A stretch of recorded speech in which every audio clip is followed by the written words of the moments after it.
লাই হালাই কিছু দান করো গো। বারেলা বাইতে নাই, মাফ করো। ও হালাই মুনকা মানুষ না, ও হালাই মুনকা কুত্তা। লাই হালাই কিছু দান করো গো। দাও গো কিছু দাও। চাচা খারাপ হইলো চাচা প্যান্ট সাইজ শার্টটা হয় নি না গো এনে শার্ট আঙ্গো গায়ে দেওয়া যুগ আছে নি। তাহলে আপনার পোলা নাই, আপনার পোলা গায়ে দেখাবো আর এই টুপিটা নিয়ে যান, আজকে বাইতে মানুষ নাই গো। হ্যাঁ পোলা তো আছে, পোলা গায়ে দেওয়া নিয়ে যাইতে আচ্ছা, ঠিক, নিয়ে টুপিটা ভালো আছে গো, টুপিটা মাথায় দে। এটা তেমন করে মেলা দিন ভিক্ষা করা হুম যাই ভালোই মানাইছে তো।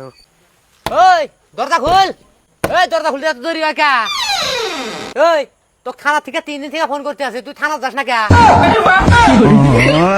এই কিসের থানা? কে রে তোর তেল ধরছে? হ্যাঁ তুই পুলিশের সময় কথা কয়া, তোর বিকালে জানি থানা মধ্যে পাই। এই খারা আবার ডাহস দেখছেন এটা খারা? বাপরে এই টুপিটা তো গরম খেয়া। এ ভাই আমার ভুল হয়েছে, মাফ করে দাও। তুমি আল্লাহর কাছে কিছু দান করো, আমি ফকির ভিক্ষা করে খাই। আয় এই ঘরে আয়, তোকে আমি দেখাইতেছি।